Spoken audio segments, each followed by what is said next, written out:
Okay. Good morning to everyone. Dodi, I see you. Hi, Dodi. Good to see you. If not in person, at least on Zoom. Also, great Melissa. To see you too. Yeah, Melissa. Good to see you. I want to give a big yashar koach to Melissa. In her zchut and in all of your zchut, the zchut, Matan Beit Shemesh has gone national. And your Sunday shiurim are now available. I think they're being seen all over Israel. So kol hakavod and Dodi, these shiurim also today. Dodi, Nava. Is there another one? Melissa? Right. Okay. Now I'm saying the Beit Shemesh shiurim are available throughout Israel. Those are the only two that I'm in charge of today. So there are tons of other ones that you're welcome to. Right. But they're no longer only Beit Shemesh shiurim. So we're very proud of all the branches, and I think it's a wonderful, I think a wonderful act for everyone to learn from, of Matan getting together. You know, so many people. It's unfortunately a little bit of a divisive society. I'm understating. And I think when we can get together and do important things together and make Torah available to more, I'm very proud. I have wonderful feelings about this. Also, we want to say that this week, tomorrow is the yahrzeit of Fanya Gottesfeld-Heller, a dear friend and a renowned author and lecturer worldwide on the Holocaust, on hope and resilience during the Holocaust, and a wonderful friend and partner to Matan. This week, the entire week, our learning has been in her memory and in her merit. I had the great honor and privilege of knowing Fanya, of being a personal friend. I miss her. She was a guiding light.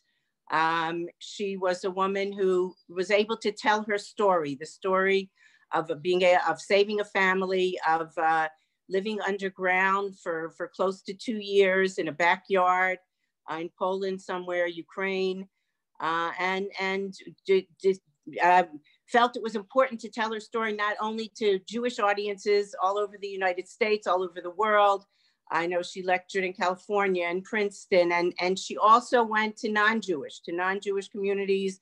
The inner city of Harlem, for example, would invite her several times a year to speak to the students and show them an example, a living example of how hope and resilience are able to conquer such difficulties and against all odds. And she went on to study, to do university studies, to do art history, and her Torah learning.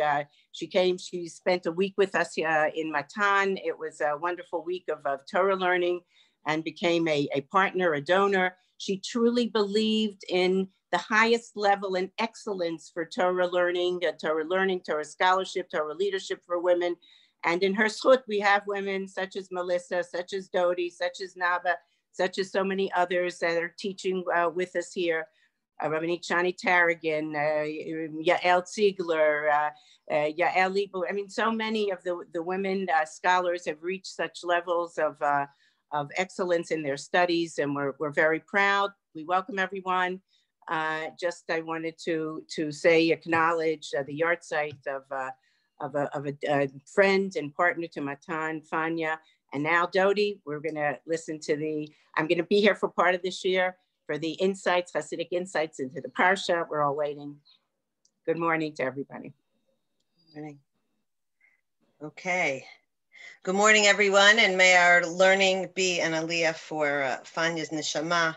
I personally have to thank Malki and Fanya, because I learned at Matan in the Matan Advanced Tanakh program. I had the zchut of leading the Eshkolot program as the Dean of Students for several years. And Matan has totally contributed to who I am and what I'm doing now. So, Li'ilui nishmatas shel Fanya Heller. Okay, let's get our sources here. And here we go. Okay. Here we go. Last week, Parshat Noach, we discussed the place of the sins of the beginning of history as a reflection of the foundation upon which God created this world. Reisha chachshucha v'hadar nahora. First darkness, and from the darkness emerges light. As we know from the beginning of creation, tohu vavohu and darkness, and then vayihi or, and there was light. And how at every level of existence, we're meant to move from darkness to light. From sur meira, fleeing evil, to aseh tov, to moving towards and doing goodness. And this week's Parsha begins what the Olam HaChasidut calls Olam HaTikun, the beginning of the reparation of the world, the beginning of the revelation of light from the darkness, good from evil, man revealing God's presence in the world. And of course, the person to begin that process is Avraham Avinu. Parshat Lech Lecha. Okay.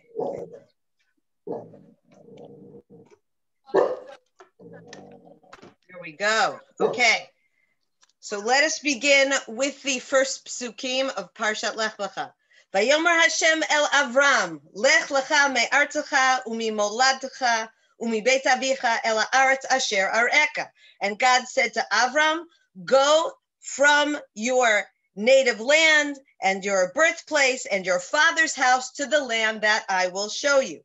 Ve'escha legoy gadol v'avarcha v'agadla shmecha ve'ebracha. And I will make you a great nation, and I will bless you, and I will make great your name. You will be a blessing. And I will bless those who bless you. I will curse those that curse you. And all the peoples of the world will be blessed through you. And Avram went and did exactly as Hashem told him. Okay, and he brought with him Lot, and Avram was 75 years old when he left Haran. Now, Chazal and the Rishonim teach us that before this, and we don't have time, obviously, to look at every pasuk, but before this, at the end of Parshat Noach, Avraham was on his way to Canaan. Terach took Avraham and Sarah and Lot, and they were on their way to Canaan, but they stopped and they settled in Haran. And also Chazal and the Rishonim tell us that Avraham back there in Ur Kasdim, where he came from, and in Haran, was already involved in godly pursuits, discovering his creator, fighting idolatry, converting people to monotheism, right? We know Va'nefesh asher asu b'Haran, Chazal teach us that meant that those were people that Sarah and Avraham converted even before coming to the land of Canaan. So he was already there doing chesed. He was already on his way. And of course, we know the famous story in Breshit Rabbah about how Abraham smashed all the idols in his father's store and then put the stick in the biggest idol's hand. And his father comes home and says, who did all this? He said, the big idol. And Terach says, that's impossible. And then Abraham says, you see, right? Listen to what your mouth is saying. So that was Avraham Avinu, even before Hashem talks to him here in Parshat Lech Lecha for the first time. And there's so much commentary on these psukim, and of course we only have 1 hour. So we're going to have to focus. And as we know, the Torah eternally speaks to us, and our question for our purposes here is, what is the Torah trying to teach me with regard to my avodat Hashem? And what I want to focus on is the fact that these are the very first words that Hashem speaks to the very first Jew, right? Obviously, we were not called Yehudim at that time. That's much later. Avram was an Ivri, right? The one from who crossed over, the Ivri. But this is the first Jew. We know Avram is the first Jew. And for 10 generations, Hashem has not spoken to anyone. He spoke to Noach, and then we don't hear Hashem speak to anyone until now when he speaks to Avraham. And this is the first thing he says. So let us delve into these first words of Hashem to Avraham. And let's start with the very first word of the very first thing that Hashem says to the very first Jew, and that is Lech. And I would like to ask you, and you can unmute yourselves to answer, Okay, without even knowing the rest of the pasuk, very first word is lech. What do you think is the significance of this being the first word Hashem speaks to the first Jew? I think it's quite powerful. Any thoughts on this? Very first word to the very first Jew, which means the very first word that God says to all of us is lech. Any Maybe that we should always be heading somewhere. Absolutely. That we should always be heading somewhere. Beautiful. Anybody else? I don't have an answer, but I have a suggestion for people. And if you'd like to say something and it's hard to mute and unmute yourself, there's a great trick. You just press the space bar. And while you're pressing the space bar, you can say something. And then as soon as you let go of the space bar, it stops your mute. It remutes you. So you don't have to remember to remute yourself after you say a comment. So good. Thank you, Melissa. Okay. Anybody else? Lech. I think we have to take this in. This is the very first word of Hashem to the very first Jew, the very first word of Hashem to us directly. Anybody?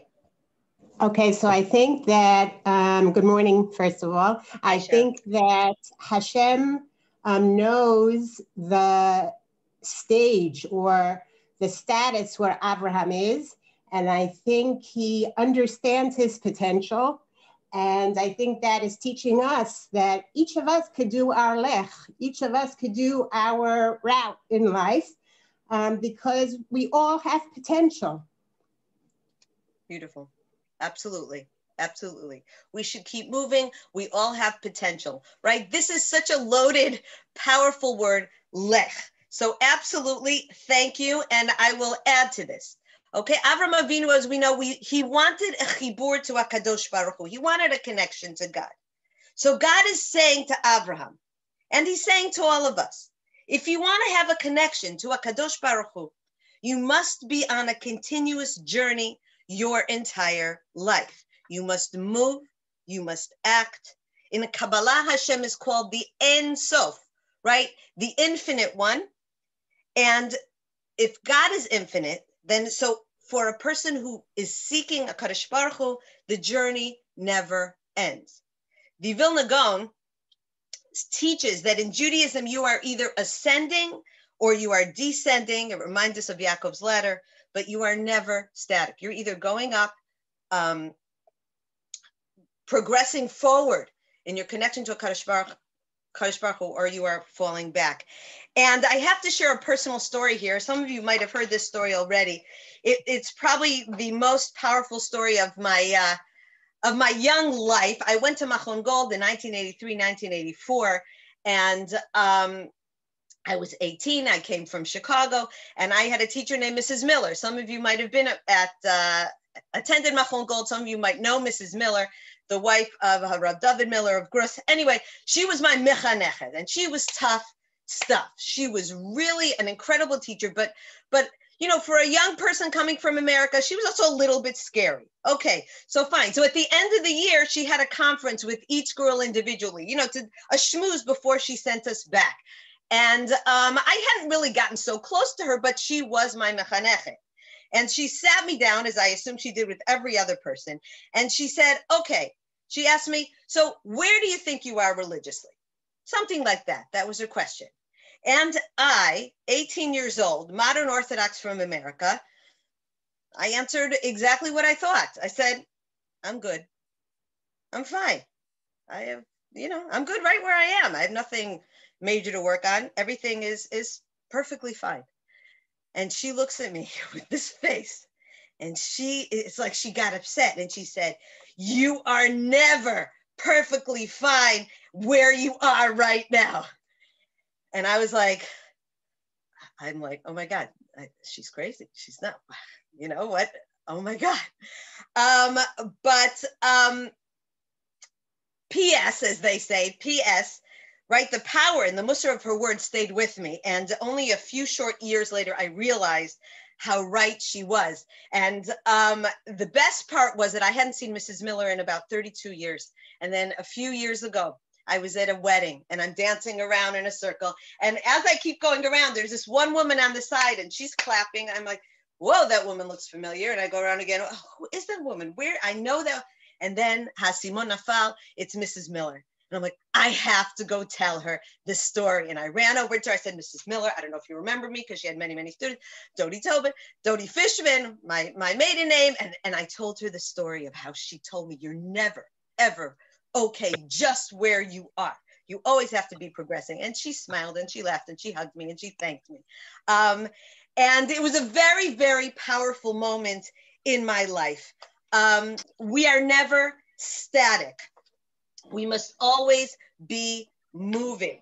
And the bottom line is, and we'll wrap up here by saying that Emunah, that's what Emunah is, by the way. Emunah is not belief in God, right? Emunah is saying, I believe that God is up there. How do we know?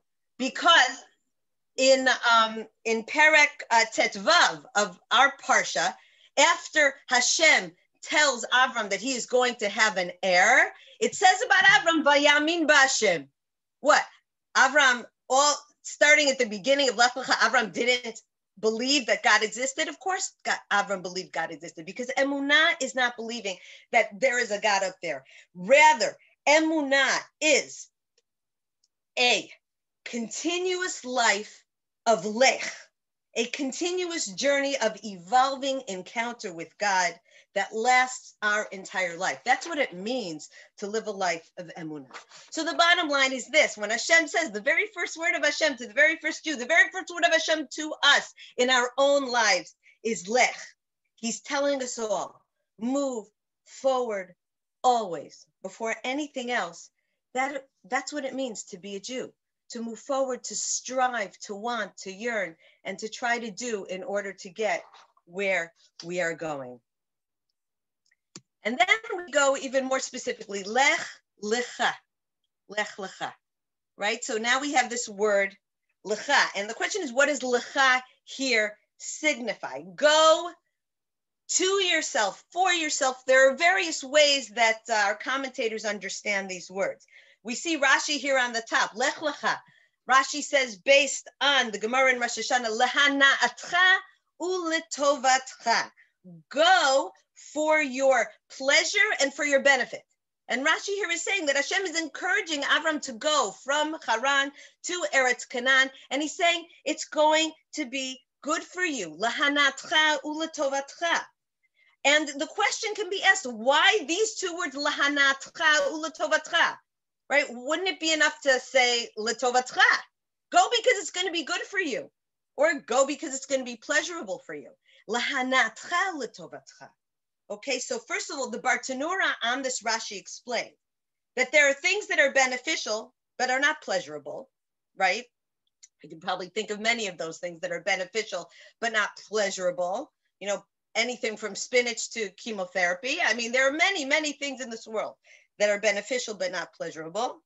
And there are things that are pleasurable but not beneficial, right? And we know that as well, right? We don't have to go into it. I'm sure we can think of things that could be very pleasurable but do not benefit us at all. So according to Rashi, God assures Abraham that going on this journey to Eretz Canaan will be both pleasurable and beneficial. In other words, Hashem is telling Abraham, you will lose nothing by embarking on this journey of emunah and connection to God, rather the opposite. And I'd like to read here on the top, the Netivot Shalom, who explains what is hana'ah? What are we talking about here? Pleasure and benefit. And he says, V'zeu perush lech lecha lehanatcha uletovatcha shebivadai hana'ato shel Avram Avinu lo hayata li'nyanei olam hazeh. Shelo haya lo sheyachut elehem. We have to understand also what God's talking about here. He's talking about spiritual pleasure, spiritual good, because of course Avram Avinu would not have been motivated by material pleasure. God is saying, yeah, you'll be rich, or you'll have, great agriculture. None of those things, the Slonomer is saying here, would move Avram Avinu, but rather, this, we're talking about spiritual pleasure and spiritual good. Ela kavanah la'az titaneg al Hashem. We're talking about pleasure in God, right? He's quoting here and the Mesilat Yesharim talks about how the ultimate good, the ultimate pleasure is closeness to God. Right? This is what would give Avram hana'ah, closeness to God. Here it is,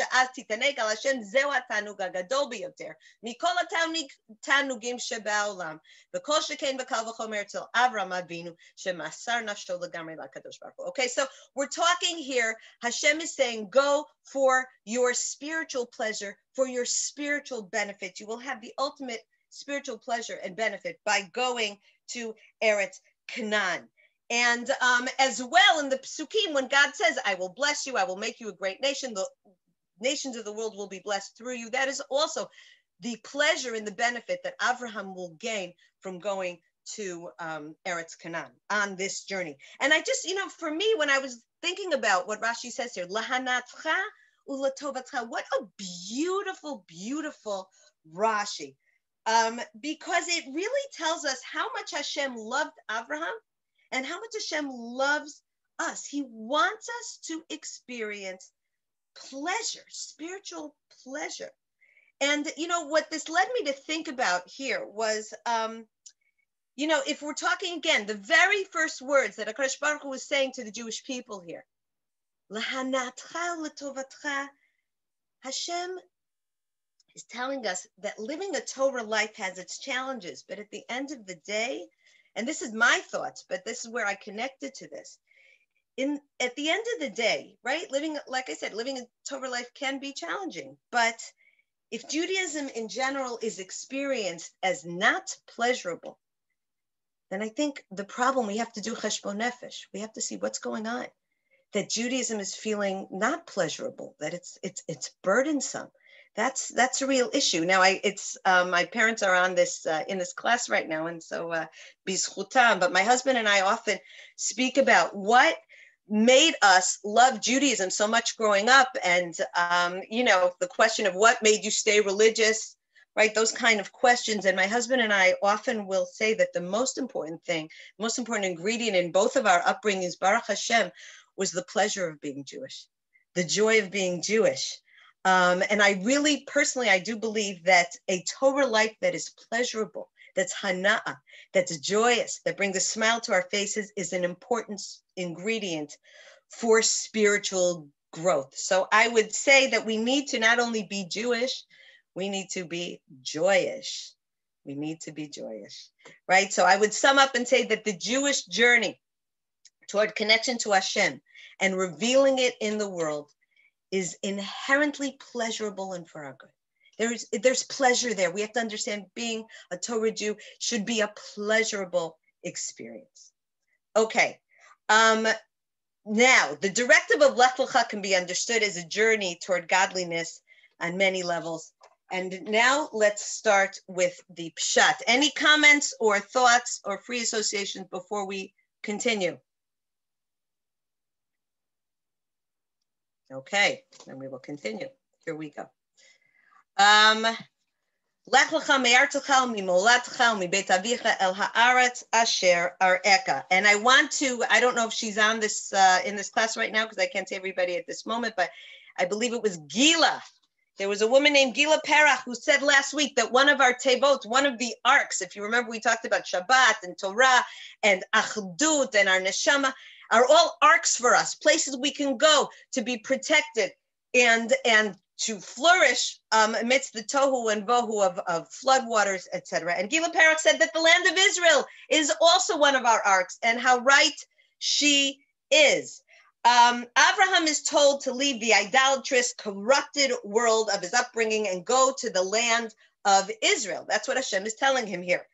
And so again, the first words of Hashem to the first Jew, the first words of Hashem to all of us is go to Israel. Pshat b'psukim, go to Israel. And why does Judaism begin with the commandment to go to Israel? It begins with this. It's quite profound. And I'll just bring for you the words of the Kuzari, who explains that once Abraham climbed the ladder of perfection and became eligible to cling to HaKadosh Baruch Hu, he was transferred from his land to Eretz Yisrael. the only place where he could reach absolute perfection. And this is exactly, he uses this mashal, this is exactly what a farmer does. When he finds the root of a good fruit-bearing tree in parched soil, he transfers it to a workable soil, which will naturally help it prosper. He nurtures it there until it becomes one of the trees in the garden, instead of a wild shrub that it was until now. He helps it become a tree that generates many other similar trees, instead of one that sprouts accidentally in a random place, as it did until now. So only here, what the Kuzari is saying is that only here in Eretz Yisrael could Avram genuinely realize his spiritual potential, and could we, from Avram, turn into a great nation. And you know, Rav Avram HaKohen Kook and Rav Tzvi Yehuda Kook both stress the fundamental truth that Eretz Yisrael is not like every other land, right? As he says, Eretz Yisrael is not just another geographic area with mountains and rivers, valleys and lakes. This is based on Rav Tzvi Yehuda. Eretz Yisrael is something else entirely. It has mountains, it has rivers, but these mountains and rivers, Rav Tzvi Yehuda says, are part of us. They're inseparable from our being and from our national task of uplifting mankind to a knowledge of HaKadosh Baruch Hu. Eretz Yisrael is kadosh, and it is the land chosen by Hashem for his nation and created with unique, holy properties, right? So our connection to Eretz Yisrael is not based solely on the fact that it's our homeland. There is a reason that Dafka, this land that we are in, is our homeland, because Hashem created especially suited for us. And as we know from Sefer Devarim, it is Eretz Asher Hashem Elokecha Doreshota Tamid Enei Hashem Elokecha Ba Mereshit Hashana Ve'ad Acharit Hashana. This is the land that Hashem directly is always looking after and seeing, right? It depends on us. He's right there. There's a direct connection between HaKadosh Baruch Hu and Eretz Yisrael, right? He is always directly supervising everything in this land. This is why we're davening for rain right now, and we don't daven for rain anywhere else in the world. We daven here because it directly depends on our relationship to HaKadosh Baruch Hu. So when Hashem says in the Pasuk, Lech lecha el haaretz asher ar'eka, go to the land that I will see you, ar'eka, and you will see me, ar'eka. And you know, I love sharing Rav Shalom Gold. I'm sure some of you might have heard his statement, which I think is so beautiful. He says, if you want to speak to God, go to the Western Wall. But if you want to see him, go to Shuk Machane Yehuda. That's Eretz Yisrael, right? So, and I will bring you one other quote here about Eretz Yisrael, the importance of Eretz Yisrael. And these are in the words of Rabbi David Sampson and Tzvi Fishman in their commentary on Orot. And I think it really captures what Eretz Yisrael is all about. Judaism is God's plan for uplifting all of the world to the service of God, the physical side of life as well as the spiritual, the national as well as the individual. This exalted goal can only be achieved by the example of a nation when Israel lives its complete Torah life in Eretz Yisrael. We are to be a light to the world, not just as righteous individuals scattered throughout the four corners of the globe, but as a divine holy nation with an army of Torah scholars, as well as an army of tanks, a justice system founded on Torah, divinely ordained agricultural laws, and with the temple at the center of national life. In other words, Eretz Yisrael is inseparable from the mission of the Jewish people. Now, don't we know what Aliyah is like, right? Don't we know? And what I'd like to take a look at here, just to show that HaKadosh Baruch Hu knows that Aliyah is hard also. He's not saying it's not difficult. Look at the Radak here on the slide. Me'artzecha, right? So God says, Lech lecha me'artzecha u'mimoladcha u'mibeit avicha el ha'aretz asher ar'eka, right? From your homeland, from your birthplace, from your father's home to the land that I will show you. He didn't have to say it that way. The Torah didn't have to be written that way, but these words say something. And here the Radak says, Me'artzecha, ki kashe le'adam latzeit me'artzo asher gam sham yamim rabim. Right? It's hard to leave the land that you grew up in, that you lived, right? Kol shekain and this is, right? So even where you lived, you weren't necessarily born there, but where you lived, right? Kol sheken im nolad sham. Right? All the more so if you were actually born there, your birthplace, that's even harder to leave. Even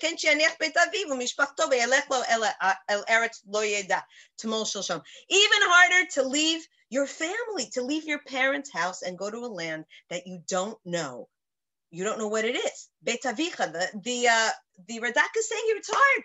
Hashem is recognizing this is a hard thing to do, right? But this is all part of the nisayon. Ela aretz asher areka v'ilu amar lo ela aretz kartzacha tova o tova mimena lo yakol kakashe. Right? God could have said, "I'm going to take you to El haaretz hatova. I'm going to take you to a really great land." Right? But he says, El haaretz asher areka, very vague, right? And this, he says, is part of the nisayon, right? Avram really didn't know if it's tova or ra'ah. Because amar lo Hashem lo dia lo chibato shel Avram Avinu. Hashem, through making it very vague, Avraham could demonstrate how much he loved the Kadosh Baruch Hu, that he didn't even know what was going to be.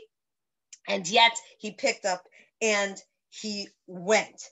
So I think many of us can relate to this. I think we can appreciate how sensitive a Kadosh Baruch Hu is to how hard it is to make Aliyah, and we can relate to this. Some of us here have people very dear to us who are still living in Chutz La'aretz, or we left lucrative jobs or professions for lower salaries in some cases. I know we lived in Boca Raton before we made Aliyah. We had a pool, a very nice master bathroom. Small pool, but you know what we're talking about here, right? Hashem is not denying any of this. Hashem is sensitive. He's validating the challenge of Aliyah, the Nisayon, but En Chacham Kebal Nisayon, we grow from Nisyonot.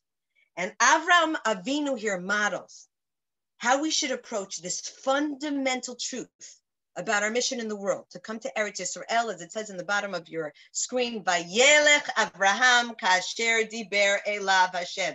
Avraham picked up and he went. And he went. And that's what we need to do. And that's what I think most of the people on this, if not all of you here, are people who live here in Israel. And we have had the zchut of picking up and fulfilling this aspect of Lech Lecha me'artzecha mimolatcha beit avicha. And it's, I'll just say in general, and Bezrat Hashem will have kibbutz galuyot bekarov, and everybody will be here. Everyone, everywhere, every Jew in the world needs to be yearning to come to Eretz Yisrael. We need everybody here to fulfill our mission. Okay, before we move on to the next understanding or another level of understanding of this pasuk, are there any comments or questions or thoughts? Abby put a comment in the chat. Okay. Oh, I didn't open the chat. Okay. Let's see. Can I? Oh, sorry about that. Let me just see if I can open the chat here.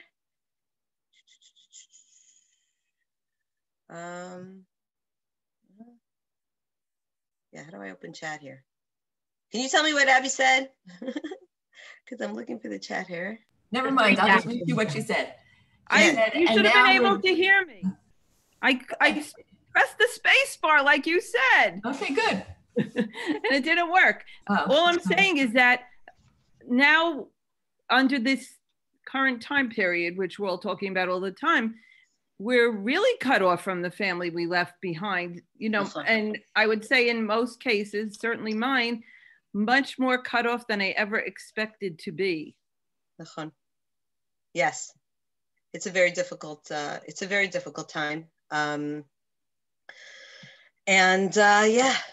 Yeah, I agree. It's very, very hard. Bezrat Hashem, things will open up. I personally believe that they'll be coming. They'll be coming. Bezrat Hashem, they'll be coming. But we have to do our tikkun right now during this corona time. That's what all of this is about. We got to do our work here now so that everybody, Bezrat Hashem, will kibbutz galuyot, the geula, the chule. So absolutely. Okay, let us continue on here. And we are going to now understand another layer of meaning in the directive of Lech Lecha from the world of Chassidut. There's a major question that is asked on the pasuk of Lech Lecha, and that is that it sort of doesn't make sense in terms of order, right? Lech Lecha me'artecha mi'molatcha u'mibeit avicha el ha'aretz asher arecha. Usually when you leave, physically, you leave a place, you do it the opposite way, right? First you go out of your house, and then you go out of your city or your state, right? Or your community. And only then do you leave the Eretz when you fly, from JFK or LAX or wherever you're leaving from to come to Eretz Yisrael. So it doesn't really make sense that is how you leave.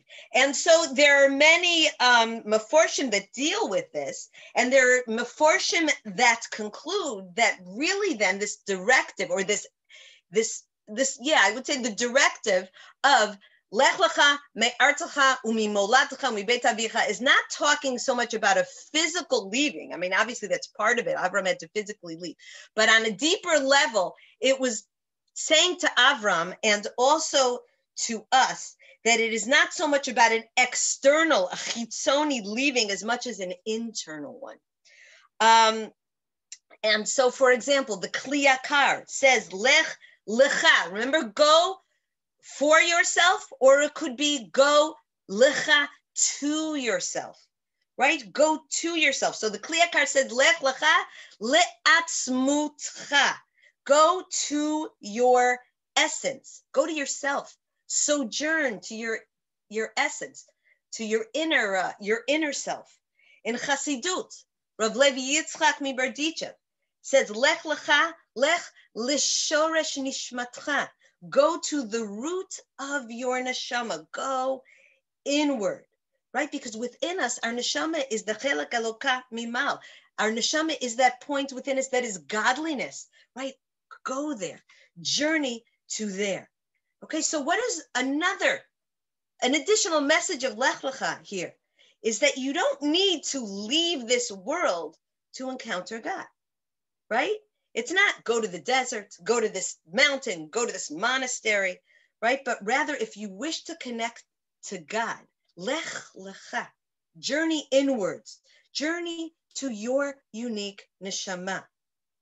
God is revealed right here, right now, through my life, through all of our lives, right here. So that's a message, a beautiful message of Lech Lecha. And how do we connect to who we are, to the real me? So to do that requires us to free ourselves from those things that are not me, right? Even mi beit avicha, even from the house of our parents. Right? Our bayit, our homes helped form us, but it's not who we are. Each of us has a unique neshama, and each of us has unique qualities. And the directive of Lech Lecha is saying that throughout our lives, we must be moving from chitzoniut to pnimiyut, moving from an external focus to an internal one, right? From the physical to the spiritual, from darkness to light. Now, how do we do that? We refine ourselves and connect to our neshama through a life of Torah and mitzvot, and central to a life of Torah and mitzvot are midot, our character traits. And I want to read to you here Rav Elimelech from the Noam Elimelech.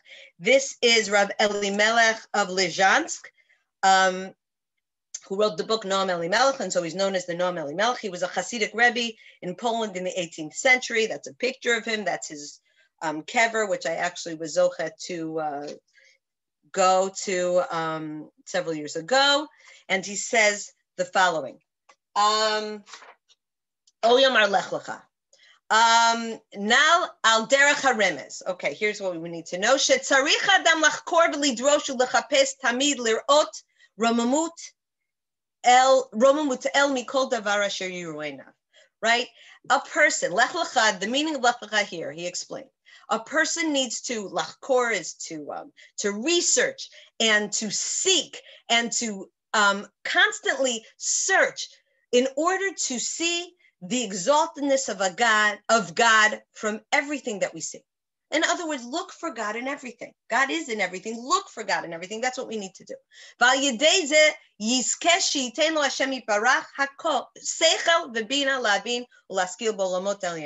And the more we do that, the more we will be zocha, will merit to that God will give us the seichel, the intelligence, the bina, the understanding to see. Olamot elyonim, right? The higher worlds, to see HaKadosh Baruch Hu in this world.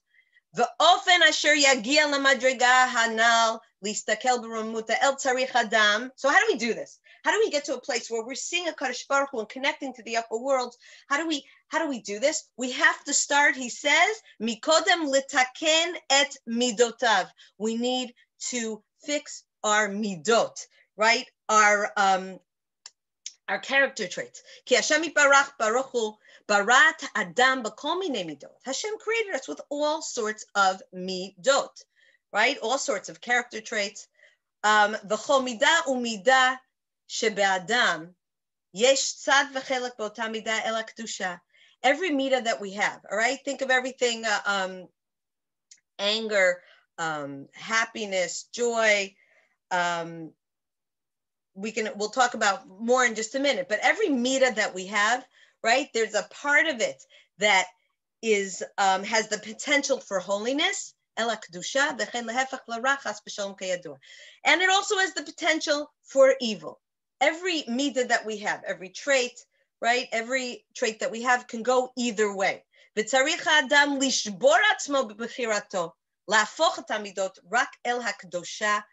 Levada. Every person has to break. In other words, work on ourselves in order, through our free choice, in order to transform, to turn bad midot toward the kedusha. All our midot, not only bad midot, good midot, all our midot need to be channeled toward holiness, toward kedusha.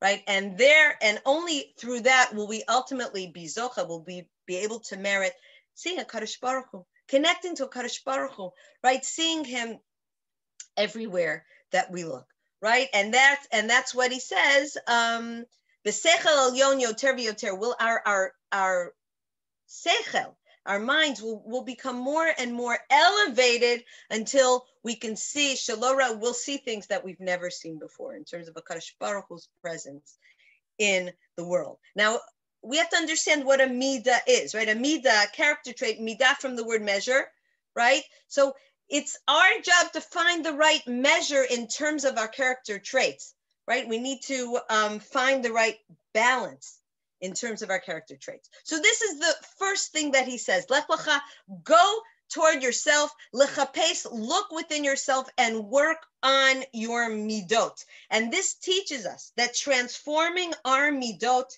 is a prerequisite for seeing HaKadosh Baruch Hu. For connecting to HaKadosh Baruch Hu, you got to work on your midot, on your character traits. You have to work on yourself. To the extent that we can move the Ra, Tov can enter our lives. Okay, so what are these three categories? Okay, so we have to work on our midot. And so this is also a message to Avram Avinu, right? Lech lecha, me'artzecha u'mimolatcha u'mibeit avicha.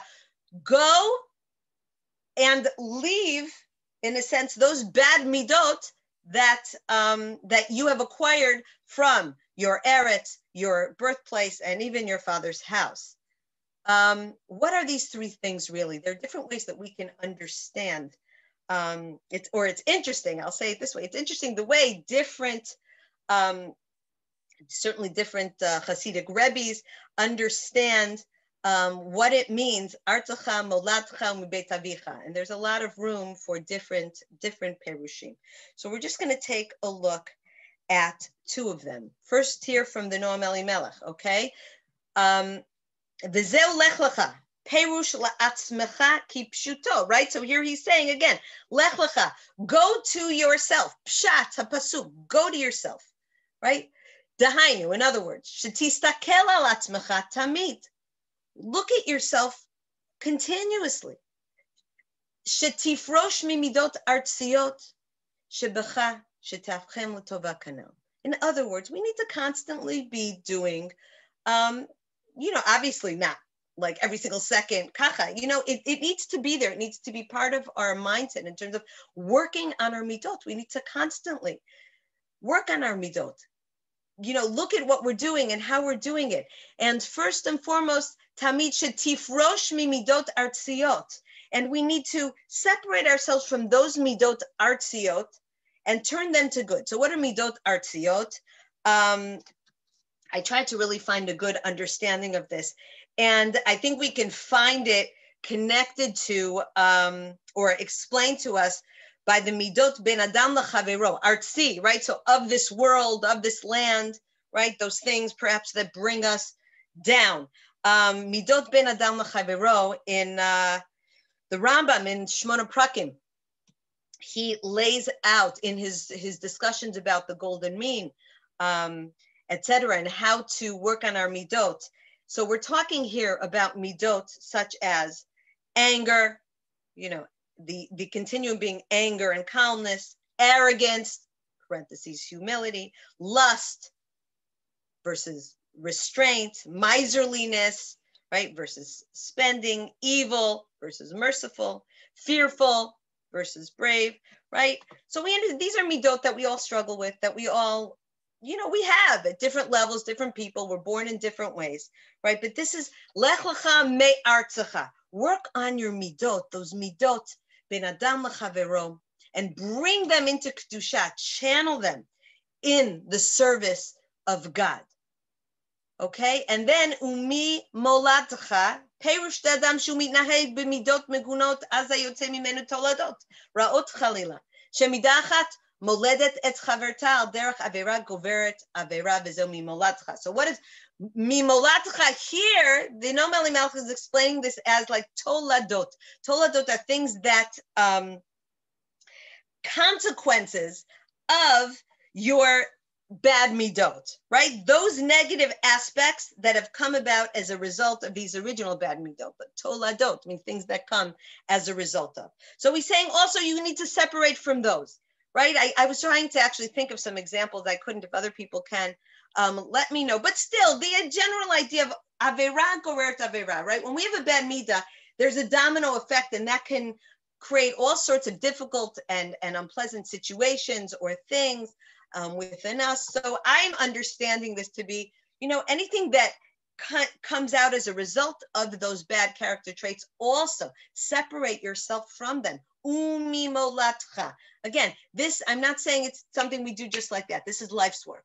Life's work. I want to make that clear. Life's journey, life's work. We are always moving forward. Umi bet avicha perush lefamim mutba be'adam midot al pitiv it habaot lo mikoach aviv shechnis bo hamidot alalu tarich latzeit mehen. Even within our own families, there could be, or families, he's saying more, this is meaning our teva. Our teva is something we're born with or something that's in our nature because of nurture, but something that's very much a part of us. There are certain midot that also we need to move away from, or we need to channel them into holiness and transform them to serve Hashem, right? A famous example, that I think it's brought in Chazal, someone who has, or maybe the Rambam, I'm not sure, but someone who has a thirst for blood, right? They can go and become a doctor or a butcher. That's channeling something, a character trait to Kedusha. So if we do this, when we do this, we're really imitating a Kadosh Baruch Hu, right? We're commanded lalechet b'drachav, to walk in the way of a Kadosh Baruch Hu. And that means to follow his midot, right? El rachum v'chanun, erach apayim v'rav chesed b'amet, right? Hashem is merciful, Hashem is full of chesed, Hashem is slow to anger, etc. So that's what we're doing. We're imitating God, and in doing so, we come closer to God when we work on our midot. So these are the first words to the first Jew, the first words of Hashem to the first Jew. It all starts with our character. Or to put it in just modern terms, it all starts with us being a mensch. We have to be a mensch. It depends. The kind of person that we are matters, I would say, more than anything, I mean, everything matters, but it matters first and foremost. This is primary. And I want to just say about this, that here, these are the first words of Hashem to the first Jew. You know, question can be asked, why didn't Hashem just give Avram Avinu the Torah? First Jew, give him the Torah, right? The same question really as why do we have Sefer Breshit before, all of Sefer Breshit before we get to Sefer Shmot and Matan Torah? What's the point of Sefer Breshit? And it's really the same answer. The answer is that good midot, being a good person, right? Imitatio Dei, right? Imitating HaKadosh Baruch Hu in terms of our midot, it's a prerequisite for receiving the Torah. Right? That's why we have all of Sefer Breshit. We need to learn from the examples of the Avot and Imahot. We need to learn about that before we can, you know, receive Torah and mitzvot. In our mahut, in our essence, we have to be holy people, good people with good midot, right? Even I'd say, even in halacha, and you know, a child does not become a bar mitzvah or a bat mitzvah till 12 or 13. And what are we doing from there until age 12 or 13? We're helping our children develop good midot. So this is it's a very important thing that we have to realize, that midot come before Torah. And you know, I don't need to belabor the point about how, you know, in our world there are people who have a lot of Torah but are you know, have issues regarding their midot. So you got to have both. And I think that is a major, major message here. Now, I want, again, unmute yourself if you have a question or a comment. But I want to look here at the Nitivot Shalom, who has his version of what it means. Lech lecha me'artzecha u'mimolatcha u'mibeit avicha. Okay, so he says the following. Veheyot, we're starting on the first line. Veheyot u'bekol makom yesh et so here he's saying that we're talking about the places, right? So you know what? The place from other lands that people come from, there are defects. There are certain values or certain character traits that can exist within a land itself, an entire country, right? And he says, and we, by osmosis, we don't even realize that we take these traits in from our countries of origin. Here he's quoting the Rambam, who says, in our nature, we tend to sort of are drawn toward people that surround us, and in terms of values and in terms of character traits. So he says, first of all, Hashem is saying to Avram and to us, leave those bad, negative character traits or behaviors that you have developed from your land of origin, right? Okay, now that is the easiest to leave. That's the easiest. It's just the country in general, right? I mean, it was hard to leave Target, but I'm okay. You know, I could live with that, et cetera, et cetera. You all can go where you want to go with that, but that's, you know, we can think about different things in terms of, I think many people here have come from the United States, and there's such great stuff in the culture of the United States that we bring to Israel and that we have within ourselves, but there are other things that's, you know, things that come to mind for me: materialism, status through academic achievement, et cetera, et cetera. There are various things. Okay, and then of course the next hardest to leave, or the more difficult to leave, is molatcha, right? Midot ro tabot mitorsha mitzad hamishpacha, right? Here he's saying molatcha, from your birthplace, meaning more the general, I would say, clan or community, right? Or perhaps city, right?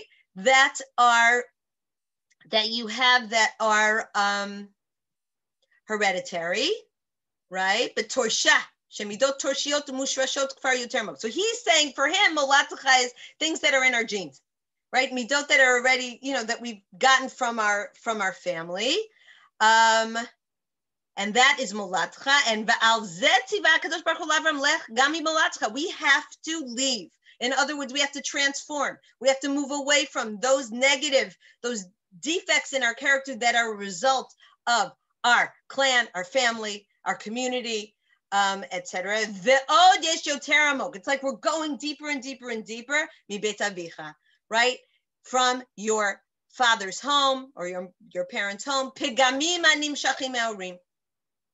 There are defects, character defects that we can get even from our parents, and he brings a proof text here.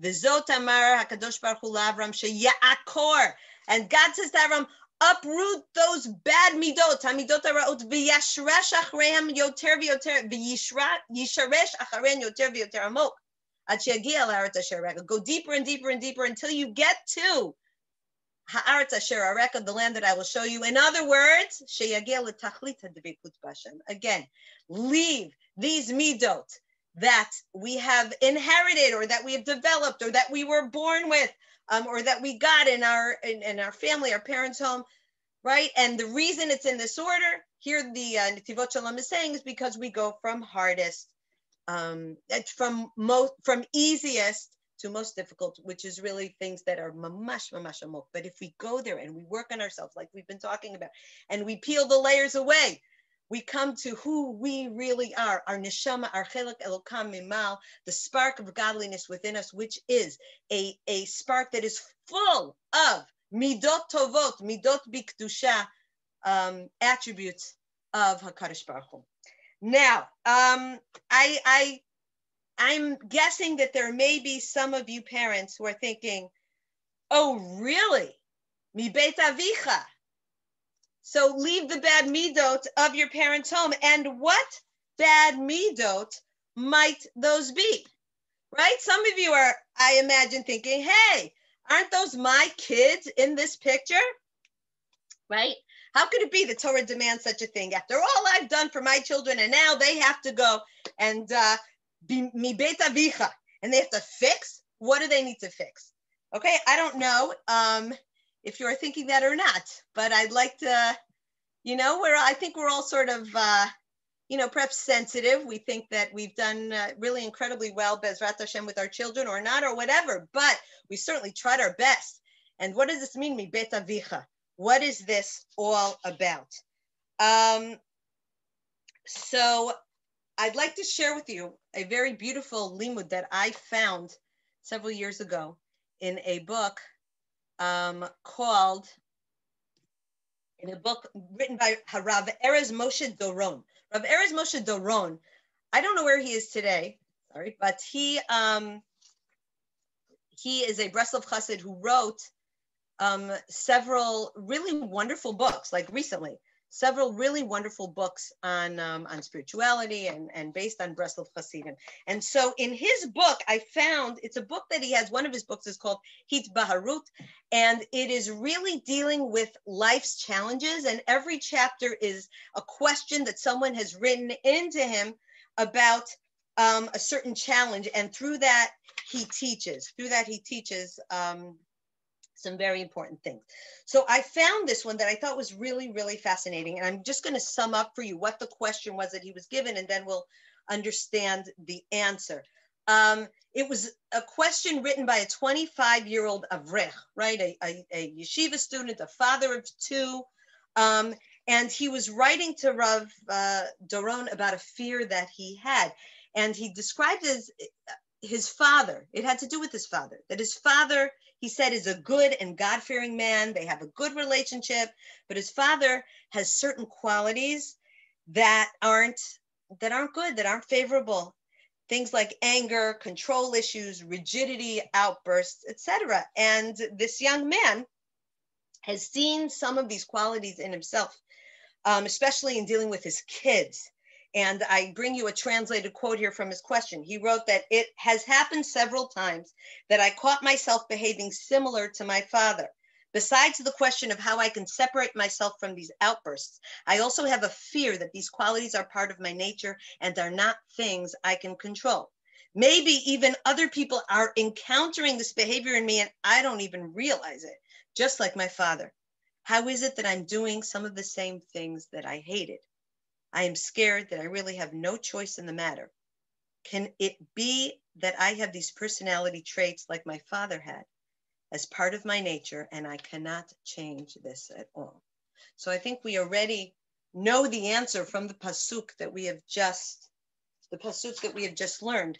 But what I want to do is take this question or the answer a little bit further based on the teaching of Rav Erez. He brought this beautiful piece from Rabbi Nachman here from Likutei Halachot, written by Rabbi Natan Minemra. Rabbi Natan was Rabbi Nachman's major disciple, and he was the one that put all of Rabbi Nachman's teachings in writing. Let's read the Rabbi Nachman above, because I think it's such a beautiful, if we leave understanding just this, I think it's such a beautiful, important thing to understand about our lives and about our children and our parents, etc. And based on, there's a pasuk, as we know in Ashrei, Dor lador yishabach ma'asecha. Each generation to generation will praise your deeds to the next. Dor lador. So here's what he says. Let's read this. Ki efshar litaken ulevarer hakol biyom echad. You cannot fix and levarer. Let me explain to you what this means. Birur, right, means to separate out, to separate the good from the bad, as we've been talking about. Finding the good within something, the spark of godliness, using it for a spiritual purpose, and separating out the bad. Okay, so that's what he's talking about here. In general, in life, that's what we're doing, right? I'll say in parentheses, everything from our physical bodies that separates out good from bad, all the way up to the most lofty of things we need to separate out. That's what this life is about. That's what this world is about, moving from galut to geula, birur, tikkun and birur, within ourselves, within our community, within our country, within the world. We see it happening before our eyes, okay? We cannot fix and separate out everything in one day.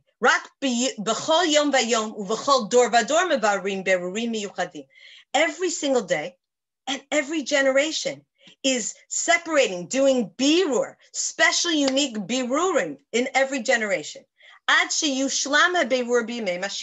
when will we come to the final birur? Remember the sin of Adam and Chava, they ate from the tree, and Tov Vara get all mished together. In the time of Mashiach, that's when the good will completely be separated out, and it will be all good, and all the bad will be birur, will be separated out. In the time of Mashiach, it will be all, Hashem, everyone will recognize the Kadosh Baruch Hu, right? It will be a time of tremendous light. So only then will we get to the ultimate birur. V'haklal ki ein yom domel chavero v'Hashem yiparach mechadesh b'tuvo b'chol yom tamid maseh breshit. Right? We have to understand that every single day is a new day.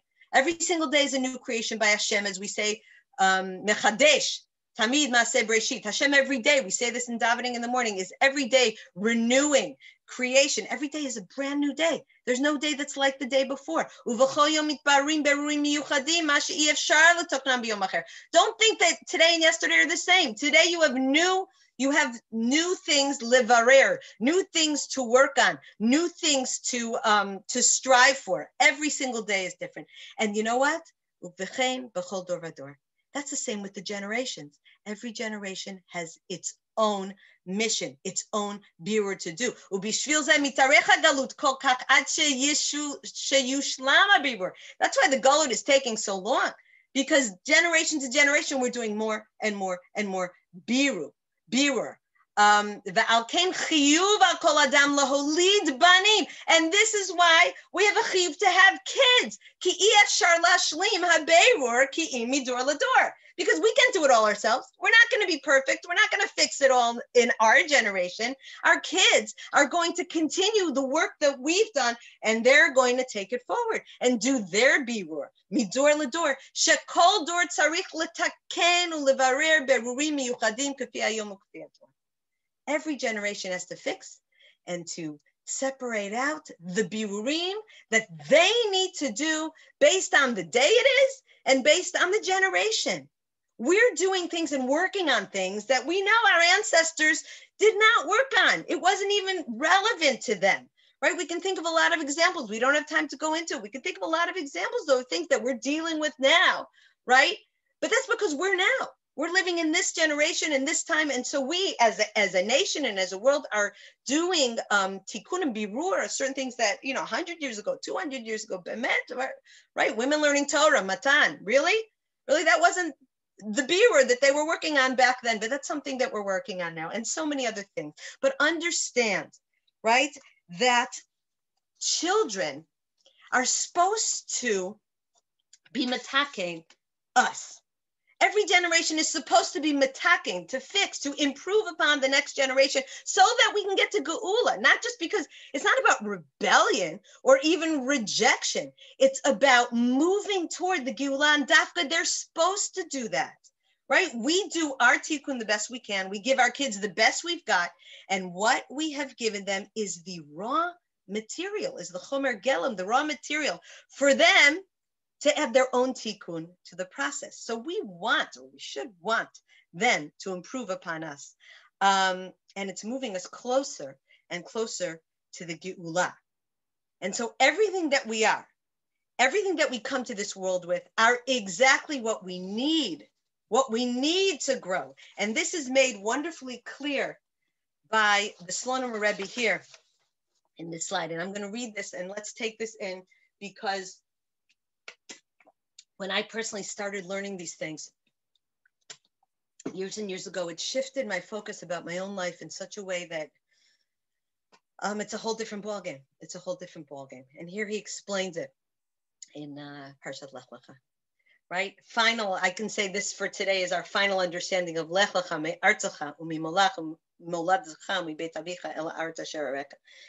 כי כל האדם ירד לעולם למד ייעוד מסוים שעליו לתקן עניין מיוחד.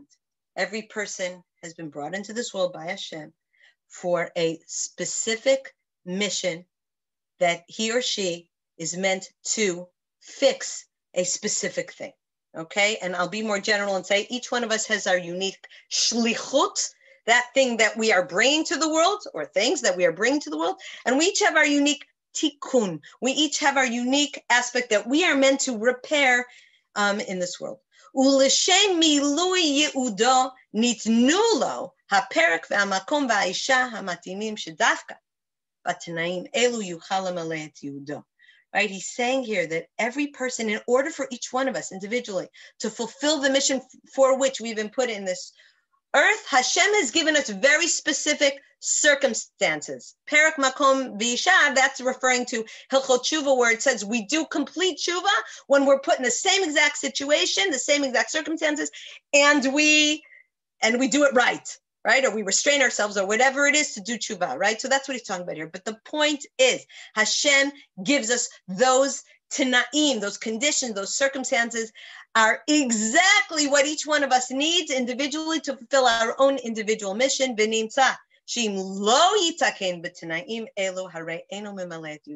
More than that, if we don't fix under the conditions to which we find ourselves, our reality, then we're not fulfilling our mission.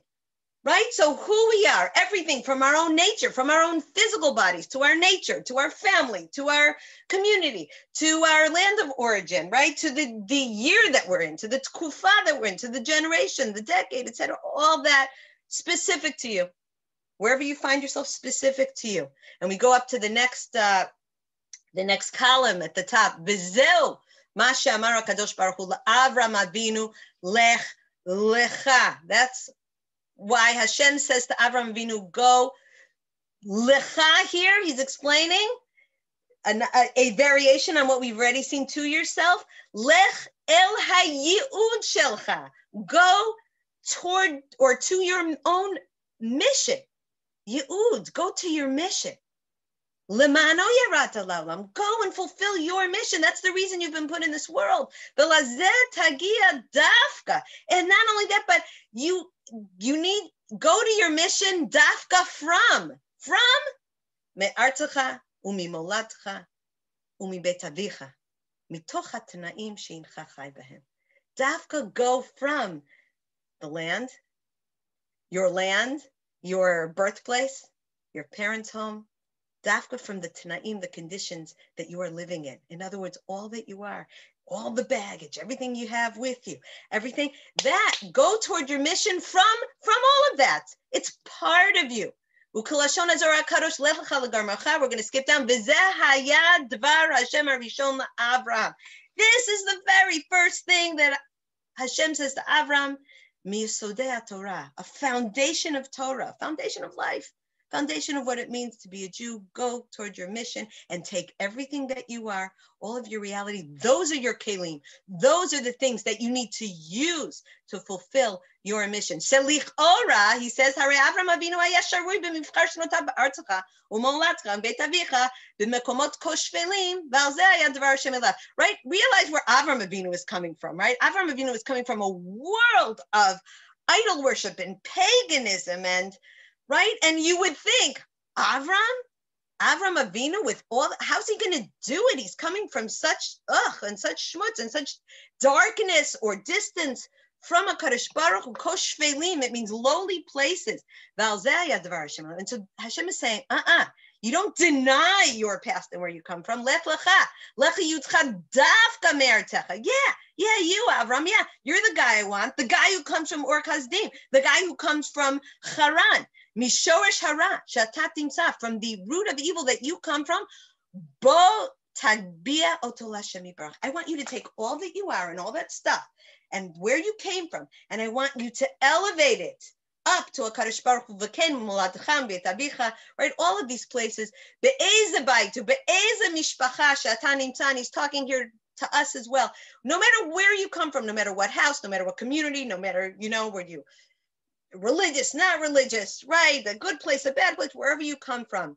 Shetarim kol inyanim elu l'Hashem yitbarach. Raise it all, channel it, elevate it, take it and make it kadosh. Dafka mikol elu hamikomot shayu makor hatuma v'azuma. Dafka from those places that were the source of tuma, right? And darkness, misham, dafka from there. Avram Avinu misugal la'agia l'kol hamadrigot hagvot shayu mezumanot lo asher mimenu huchal olam hatikon. Dafka from those places, that is where Avram Avinu could rise to the incredible heights that he rose. And that's the point. Each of us has our starting point. Each of us has a kind of darkness from which we must emerge to bring out our own unique light into the world and to do our own unique part in Letaken Olam b'Malchut Shaddai. So I will just sum up and say that the directive of Lech Lecha me'artzecha u'mimolatcha u'mibeit avicha el ha'aretz asher ar'eka is the mission statement of a Jew. Physically, spiritually, behaviorally, emotionally, cognitively, we must always be engaged in lech, always progressing from darkness to light, from evil to virtue, from kilkul to tikkun, continually bridging the distance between Hashem and us.